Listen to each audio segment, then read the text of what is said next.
This was Nvidia's fastest GPU in 2017, the Titan XP, before AI upscaling, before ray tracing, at $1,200 back then.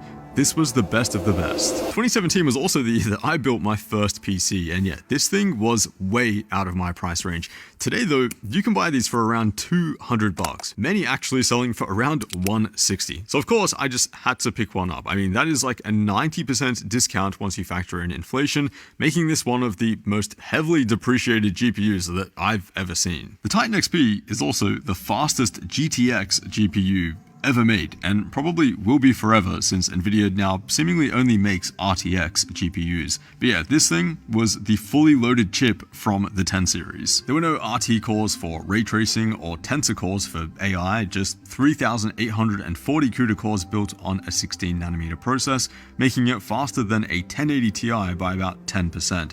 The memory spec as well is not bad by today's standards, 12GB of GDDR5X with more bandwidth than a 4070 Ti, which today costs over 4 times as much. This was also back when flagship GPUs topped out at 250 watts, which is now laughable in today's market. That's like a mid-range GPU. As a result though, this is the last time that we'd see a blower style cooler used on an Nvidia FE gaming GPU. Honestly though, this thing does look kind of sick, maybe just because it looks super unique in today's market. But yeah, actually pretty compact and very clean design. They just don't really make them how they used to. Maybe that's a good thing though, because the single fan design on this thing is nowhere near as effective as what we have today. But yeah, 7 years later, is the Titan XP worth picking up as a budget GPU? As weird as that sounds. Well, for starters, this thing does actually have DisplayPort 1.4, despite being as old as it is, which is the exact same DisplayPort that you'll get on a 4090. So yeah, plugged into this 240Hz OLED 1440p monitor, which is like the main monitor that I have here at the studio, the experience is actually not bad at all. Battlefield 1, for example, medium settings, HDR enabled, the Titan XP was north of 200 frames per second pretty much the entire time. Overwatch as well, which I play a lot of, I mean, this game will pretty much run on anything, but yeah, 300 FPS plus pretty consistently. And with Nvidia's Reflex enabled, I was seeing total PC latency close to just 5 milliseconds. With more modern titles though, like Cyberpunk and Hellblade 2, which is super demanding, yeah, that's where the Titan XP definitely shows its age. But although the Titan XP is not compatible with Nvidia's own DLSS, it is weirdly compatible with AMD and Intel's versions of the same thing, which is FSR and XESS.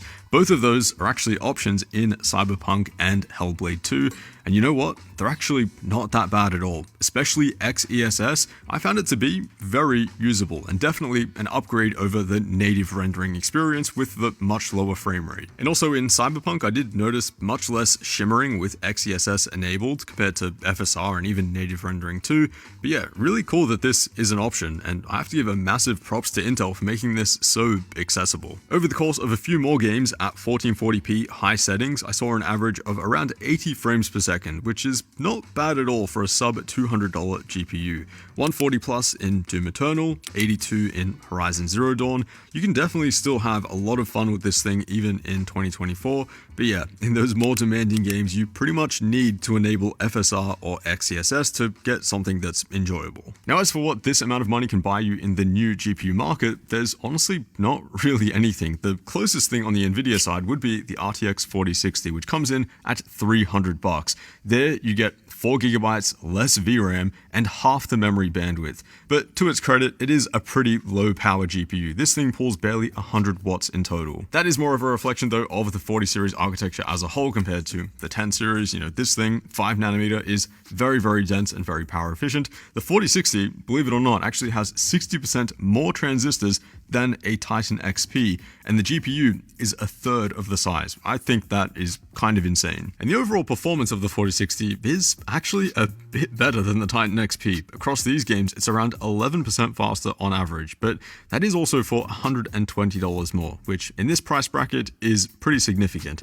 Also, it is just kind of crazy to see the Titan XP, once Nvidia's fastest GPU, get beaten by their current slowest GPU in their lineup. Let's be honest though, if you have the money money for a 4060, I still wouldn't recommend it. If you take a look at the used market again, you can actually get one of these, an RTX 3070, and that is going to give you a massive boost in performance over a 4060. Across a few of these games, it's roughly 30%, which is definitely a noticeable difference. So there it is, the Titan XP in 2024. I mean, 7 years later, I was not sure what to expect for this thing in terms of performance, but you know what? It's actually kind of capable for what you're spending. I mean, I'd feel a lot better buying this thing than giving AMD or Nvidia $300 for their really low offerings. And it doesn't have to be a Titan XP. There is a lot of really good stuff on the used market around that $200 to $300 range. 3070s, 3060 Ti's, maybe even a 1080 Ti if you're looking to get something around that $150 to $170 mark. These GPUs don't have the latest bells and whistles like ray tracing and frame generation, and they definitely don't have the best power efficiency by today's standard,